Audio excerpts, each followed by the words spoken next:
I thought today would be the day I finally stopped being a secret. My heels clicked softly against the polished gym floor, a tiny, anxious rhythm that seemed deafening in the chaos of bouncing basketballs and shouting boys. The smell of sweat and old resin hung thick in the air, tangling with the faint tang of cherry lip gloss on my lips. My heart thumped so hard I was sure everyone could hear it. Jack was out there, laughing, golden hair plastered to his forehead with sweat, eyes sparkling hazel under the bright gym lights. Every week he'd talk to me after practice, brushing his hand lightly against mine, whispering things that made me believe maybe he liked me. Maybe I wasn't just the quiet omega he humored. I'd spent all week imagining this moment. The words I'd say, the tilt of my chin, the way my curls would fall just right to catch his eyes. I practiced my smile in the mirror until it felt brave, radiant. Today, I'd tell him how I felt. Today, I'd stop hiding. I edged closer, heels clicking against the polished wood, trying to ignore the bouncing ball and the shouts of the players. My stomach twisted into knots with every step. This was it. My chance. "Jack," I breathed, stepping forward, heart hammering so hard I thought it might burst. I tried to steady my voice, trying to catch his eyes. "I've loved the way we've talked. The way you've smiled at me. The way we laughed together. You make me feel alive. And I think you're my mate. I want you." For a heartbeat, I waited for him to look at me the way I'd dreamed he would, to feel the same pull I felt in my chest. And then he laughed. Not softly, not a nervous chuckle. A deep, cruel laugh that rolled across the gym, sharp as broken glass. "Oh my God, you?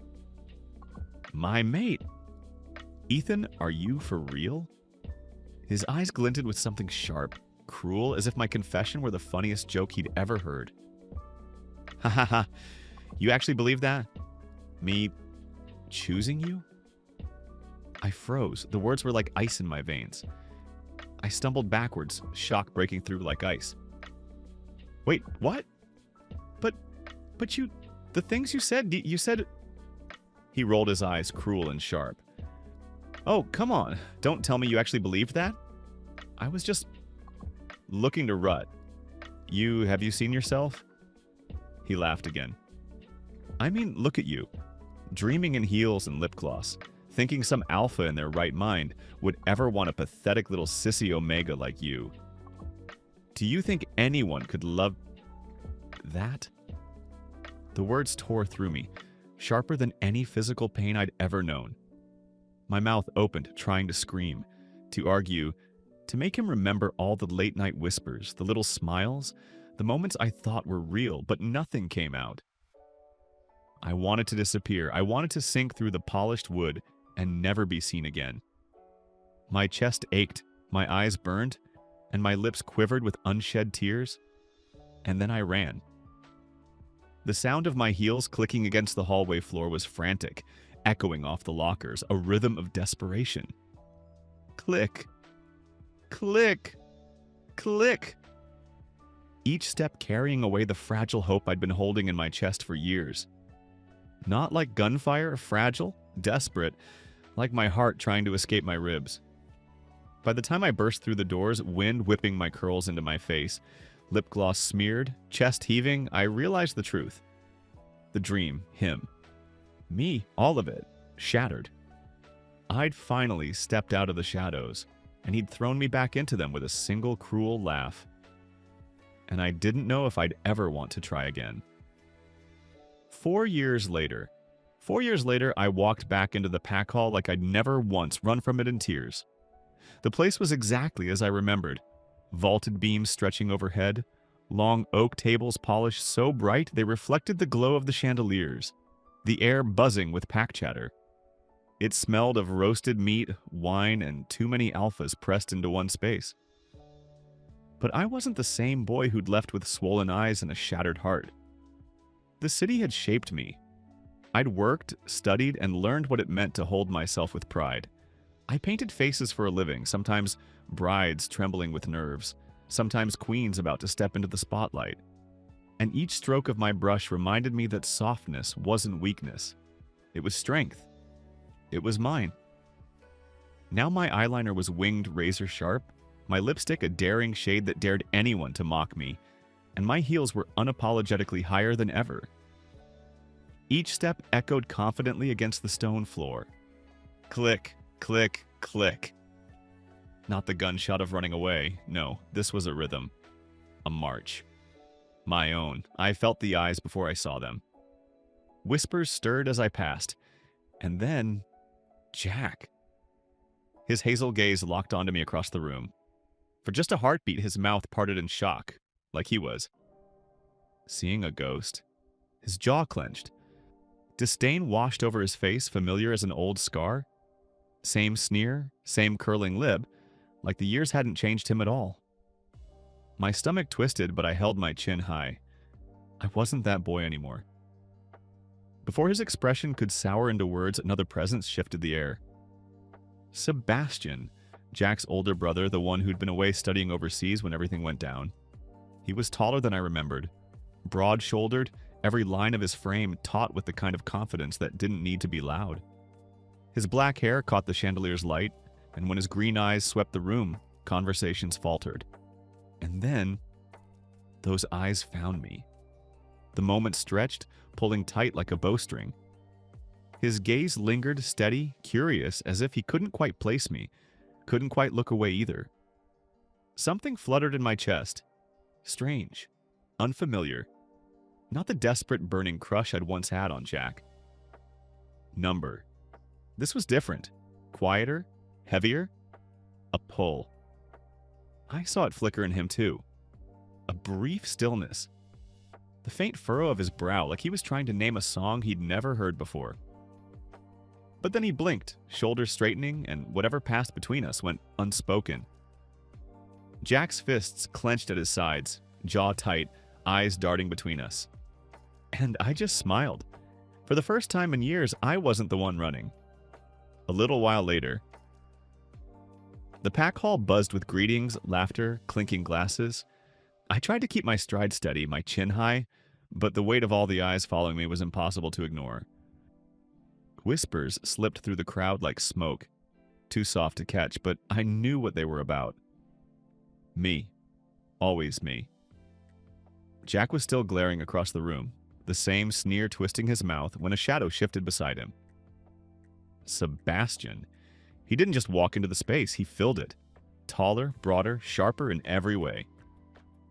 He moved with quiet authority, not the loud, show-off kind of confidence like Jack always had, but the sort that made people straighten their backs without realizing it. And then, without hesitation, he stepped toward me. The crowd's hum dipped into silence, curious eyes darting between us. My heart kicked up, confusion twisting in my chest. I braced myself for the kind of smirk, the kind of insult I'd learned to expect from alphas, especially ones with audiences. But his voice was nothing like Jack's had been. Low, steady, almost reverent.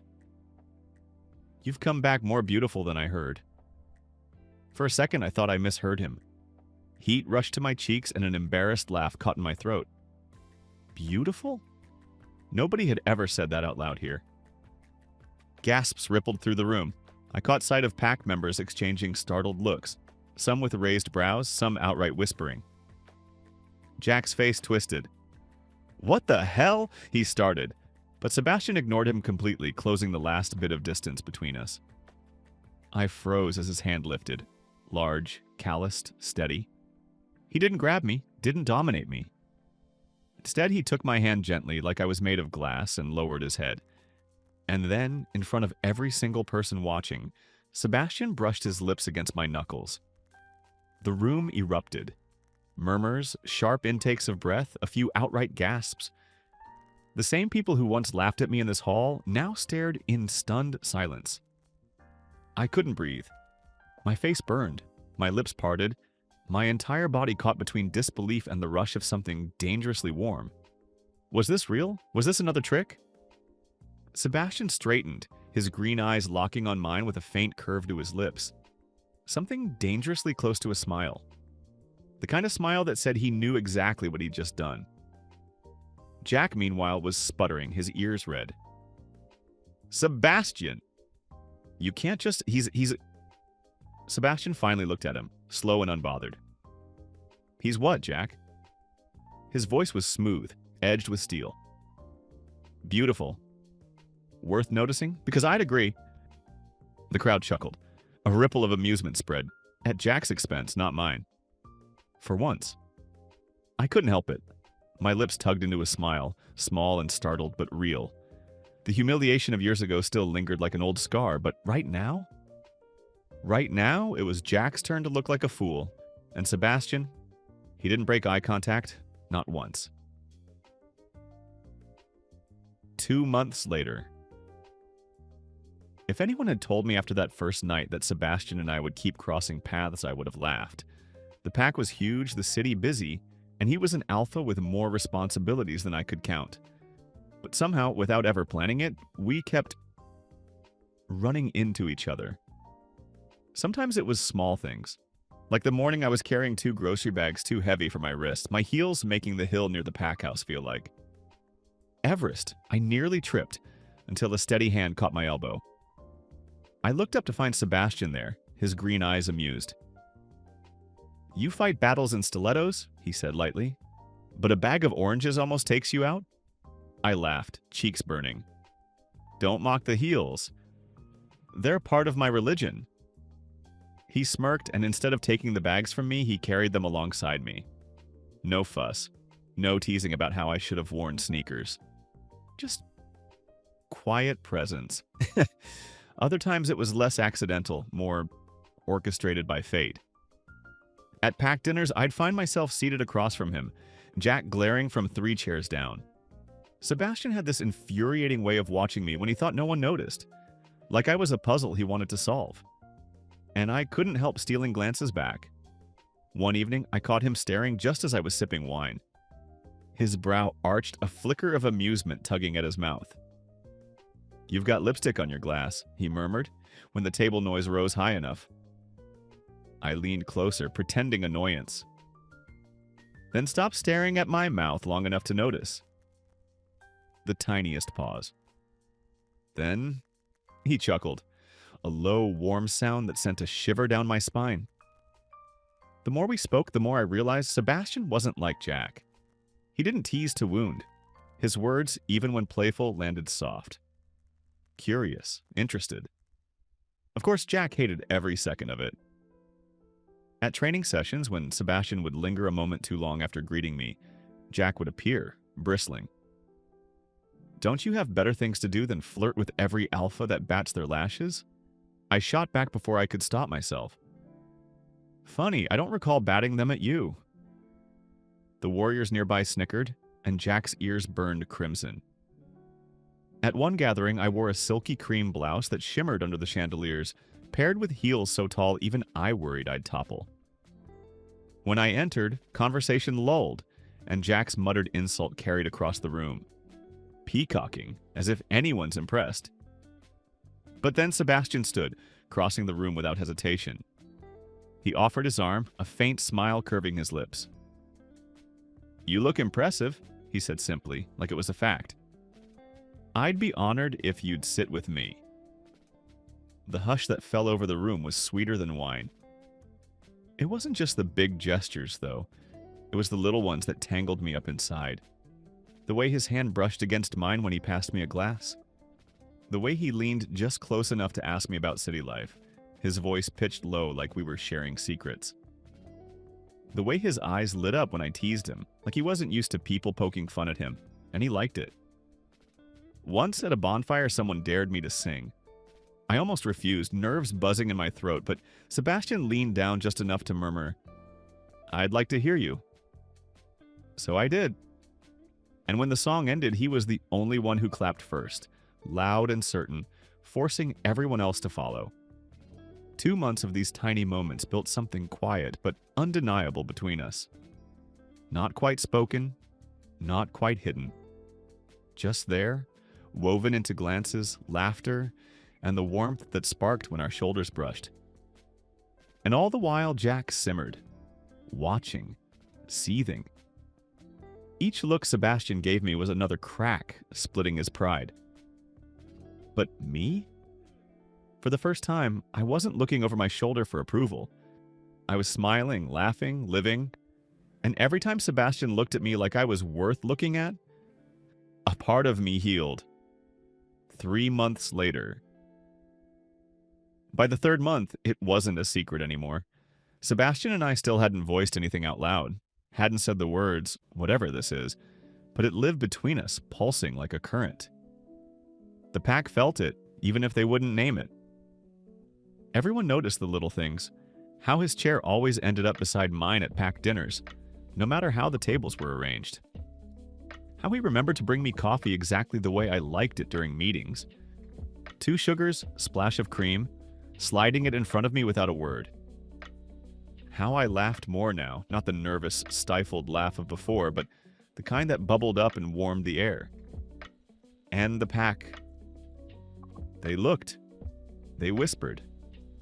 They pretended not to watch, but they saw. I saw too. The way Sebastian's gaze softened when it landed on me. The way his hand would rest on the back of my chair, protective without trapping. The way his lips curved, just slightly, when I teased him in front of others. It wasn't loud, it wasn't rushed, it was steady. Like water carving its way through stone, patient and unstoppable. And Jack hated it. Every look, every laugh, every flicker of warmth between us seemed to chip away at him until his glare felt like a shadow, always at the edge of my vision. A week later. That night, the hall was alive again. Lamplight.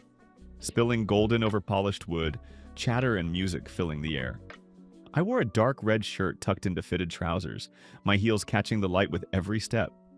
I'd grown used to the stares, the mix of envy and disdain. Tonight, I didn't care. Sebastian was across the room speaking with 2 elders, but his eyes found mine through the crowd. Just one glance, one curve of his lips, and suddenly the wine in my glass felt too warm, my chest too tight. The evening passed in laughter, toasts, and subtle glances. I thought maybe I could slip away unnoticed when the hall thinned, but Jack was waiting. He cornered me in the side corridor, shadows curling around his sneer. His voice dripped venom, soft enough not to draw attention, sharp enough to cut. Don't think you've won anything. You're just using him, just like you tried to use me. My throat tightened. The laughter of years ago clawed back up from memory, scraping against the inside of my ribs. For a second, I was 17 again, frozen in my heels, humiliated, small. But before I could step back, a hand slammed against the wall beside Jack's shoulder, pinning him in place. Sebastian. His chest rose and fell hard, his green eyes burning with fury as he shoved Jack back with one hand. The crack of impact echoed down the corridor.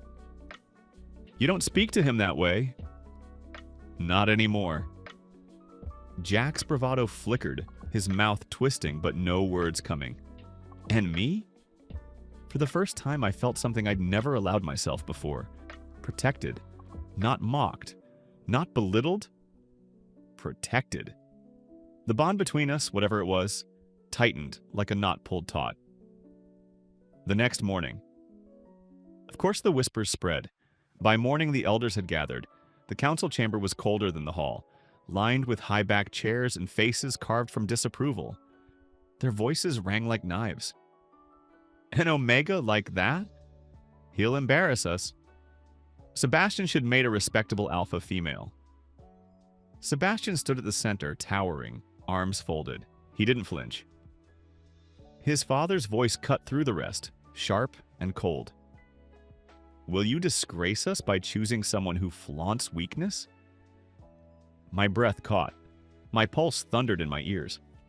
All of it, every laugh, every sneer, every whispered insult, condensed into that one word, weakness.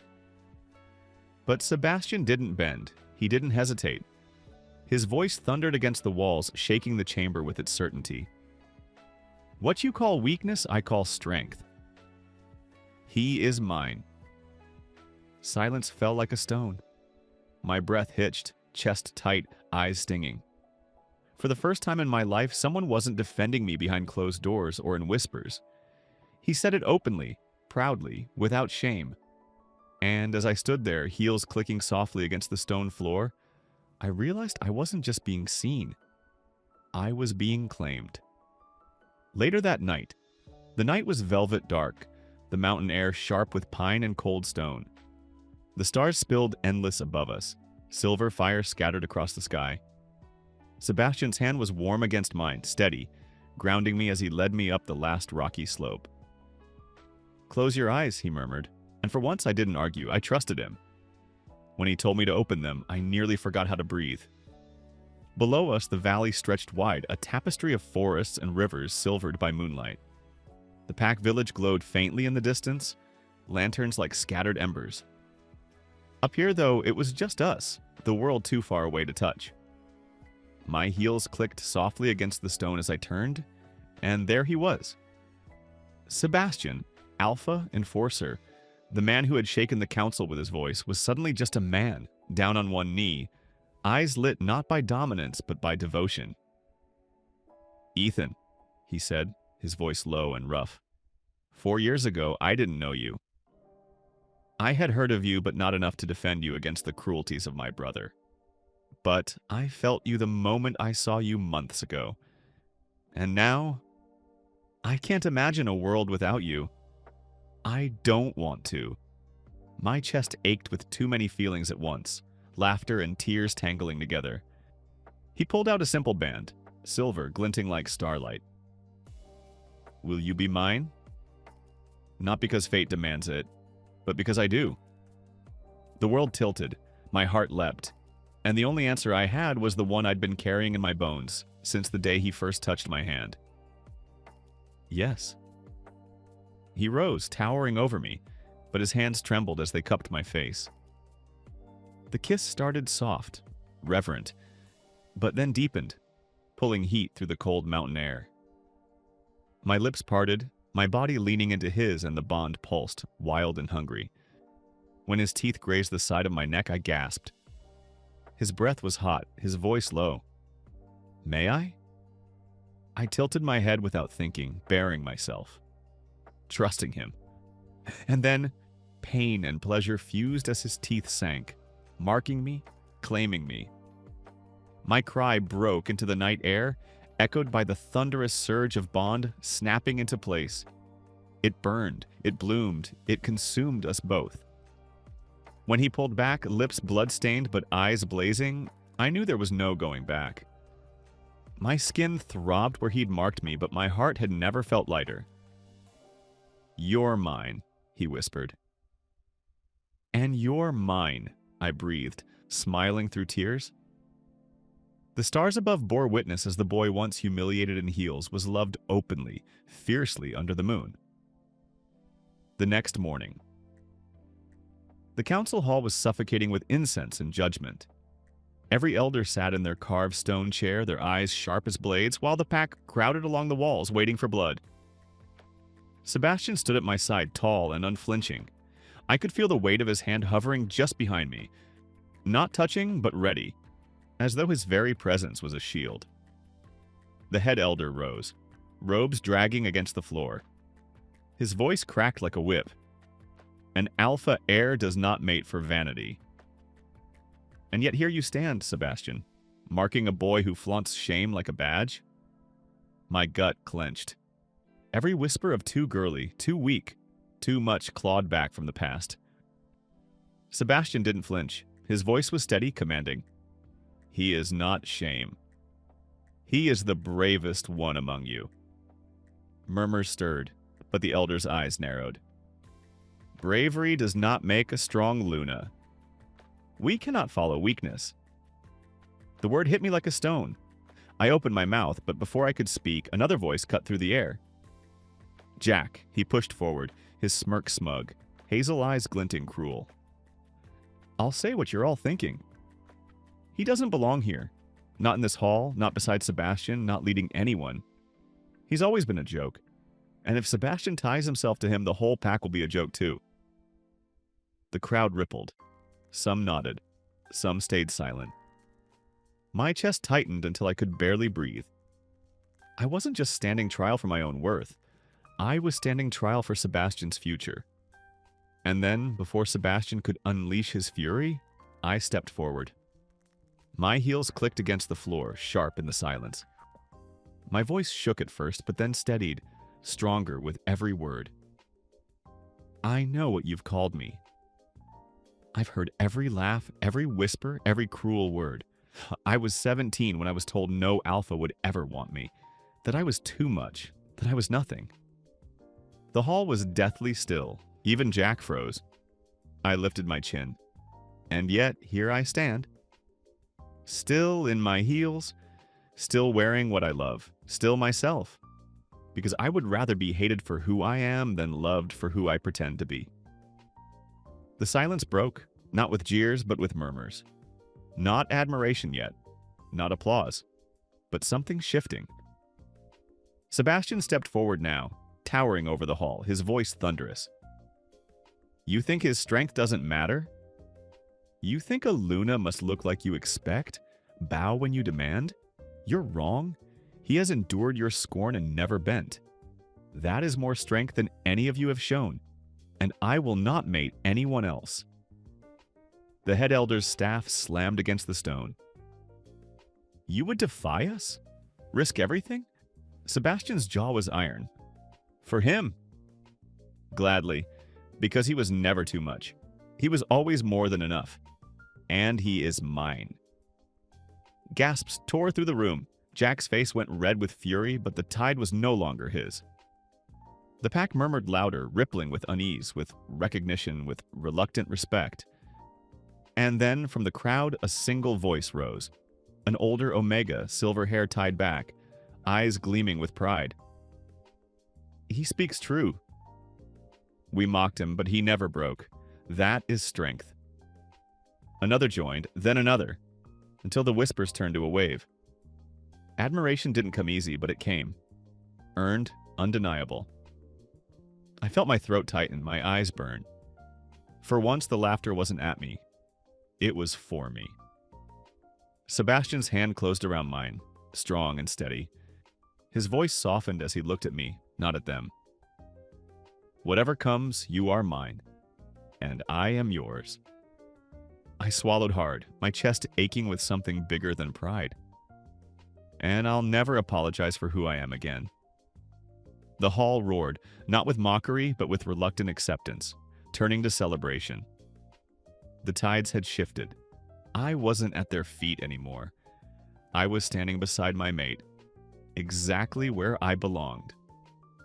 6 years later, the summer sun spilled gold across the meadow outside our house, painting the wildflowers in soft fire. Children's laughter carried on the breeze, our suns clear and bright. I paused at the edge of the doorway, leaning against the frame as I watched them. Sebastian, tall and broad-shouldered even now, was kneeling in the grass, face soft in a way he rarely showed anyone else. Beside him, our little boy, 5 years old, all curls and bright eyes, held up a toy tiara he'd found in the chest of playthings. "Daddy," he asked, voice shy but curious, "can I wear this?" The other said it's for girls. My breath caught. Old memories flashed. Heels on polished wood. Laughter turned cruel. Words that cut too deep. For a heartbeat, fear prickled sharp in my chest. But Sebastian didn't hesitate. He took the tiara, settled it carefully on our son's head, and smiled. "You can wear whatever you want," he said, voice steady and warm. "And don't you ever let anyone tell you who or how you should be. Do you understand?" Our boy nodded, grinning wide as he adjusted the crooked crown. "Really?" "Really," Sebastian said, brushing his thumb across his son's cheek. "Strong people are the ones who dare to be themselves. And you, little wolf, are the strongest of all." My throat tightened. The words, "Don't let anyone tell you who you should be," echoed in me, striking the same place that once ached from shame. Only now it ached from love. He hadn't even known I was there. He just said it. Because he believed it. Because he lived it. I stepped out into the sunlight, unable to stay hidden a second longer. My heels clicked against the stone path as I crossed the grass. He looked up, startled for a moment, then softened, his green eyes locking on me with the same reverence he'd shown that first night on the mountain. I smiled, unable to hold it back. "You're incredible, you know that?" Sebastian rose, brushing off his hands before pulling me close, his forehead pressing to mine. "I only learned from the best." The kiss was soft at first, then deepened, steady and sure, the kind of kiss that spoke of years, of storms weathered, of love that only grew stronger. Our son giggled behind us, tiara slipping sideways as he clapped his hands. The world had once told me I was too much, that I didn't belong. But here, wrapped in my mate's arms with our son laughing in the sunlight, I knew the truth. I was exactly where I was meant to be. Not at anyone's feet, but standing proudly, loved, beside the man who had always seen me. Forever. The end. What's one thing about yourself that you've learned to love even though the world once told you to change it? Thanks for watching.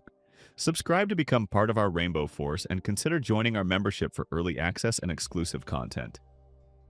Stay wholesome.